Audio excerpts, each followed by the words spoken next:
Lockdown में दूसरे राज्यों में फंसे मजदूर और कामगार जब घर वापसी के लिए धरना प्रदर्शन कर रहे हैं, तब यह खबर हैरत में डालने वाली है कि खगड़िया से लौटी श्रमिक स्पेशल ट्रेन से सैकड़ों की तादाद में मजदूर तेलंगाना गए हैं।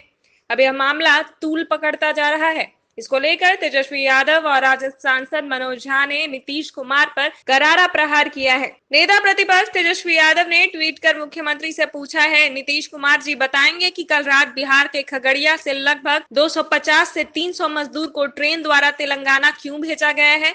क्या यह मामला आपके संज्ञान में है? लॉकडाउन में दोबारा मजदूरों के पलायन को लेकर बिहार के नेता प्रतिपक्ष तेजस्वी यादव ने बिहार सरकार पर निशाना साधते हुए कहा कि सरकार ने खगड़िया से देर रात एक ट्रेन से 222 बिहारवासी श्रमवीर को तेलंगाना भेजा है।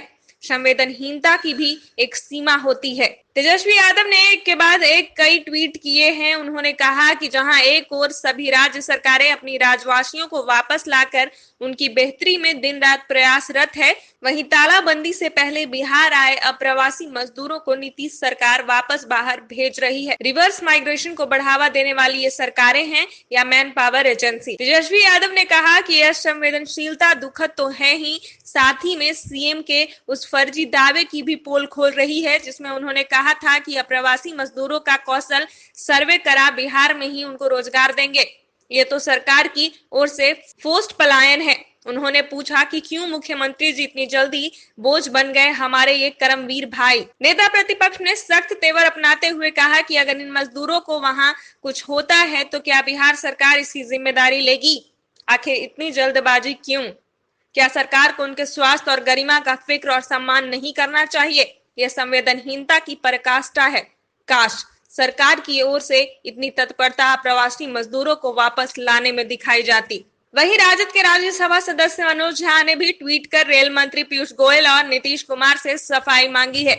सोशल मीडिया में भी यह खबर वायरल हो रही है। पत्रकार पुष्यमित्र ने फेसबुक पर लिखा है, लगता है कि लॉकडाउन की वजह से गरीबी, कर्ज और दूसरी मुसीबतों में घिरे मजदूर फिर से पलायन करने के लिए मजबूर हो गए हैं। पुष्यमित्र ने एक हिंदी दैनिक में छपी खबर का हवाला देकर लिखा है, प्रभात खबर के खगड़िया संस्करण में अंदर के पन्नों पर लगी यह छोटी सी खबर आपको बता सकती है कि हालात कैसे हैं। इस वक्त जब देश के कोने कोने से मजदूर घर वापस लौटने के लिए परेशान हैं, इस लॉकडाउन की अवधि में मजदूरों को फिर से बाहर ले जाने का सिलसिला भी शुरू हो गया है।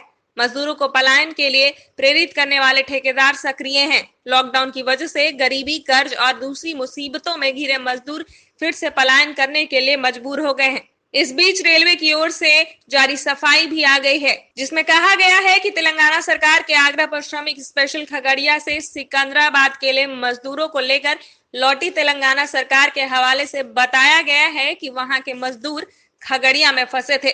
हालांकि स्थानीय स्तर में मिली सूचना बता रही है कि सिकंदराबाद गए मजदूर खगड़िया के हैं। पुष्यमित्र ने लिखा, कल रात खगड़िया से तेलंगाना के लिए चली ट्रेन का मामला थोड़ा साफ हुआ है।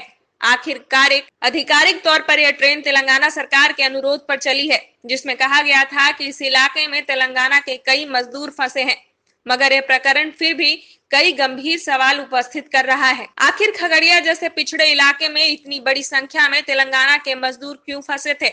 वे क्या करने आए थे? प्रत्यक्षदर्शियों के मुताबिक इस ट्रेन से यात्रा करने वाले तेलंगाना के नहीं बल्कि खगड़िया के अलौली के लोग थे। दिलचस्प है कि इस ट्रेन के अलावा बिहार में फंसे दूसरे राज्य के श्रमिकों को उनके राज्य पहुंचाने के लिए कोई और ट्रेन चली हो, ऐसी सूचना नहीं है। दानापुर डिवीजन से मिली जानकारी के मुताबिक उनके इलाके से ऐसी एक भी ट्रेन नहीं चली है। यह पूरा मामला संदिग्ध है। बिहार से मजदूरों को इस लॉकडाउन में तेलंगाना ले जाने की आपराधिक कोशिश लगती है। इसमें किसी भी प्रभुत्वशाली व्यक्ति की भूमिका लगती है। मुमकिन है मेरी बात गलत हो, फिर भी पूरे मामले की गहराई से छानबीन होनी चाहिए। अगर आपको हमारा वीडियो पसंद आया हो तो इसे लाइक करें, सब्सक्राइब करें और साथ ही बेल आइकन दबाना ना भूलें।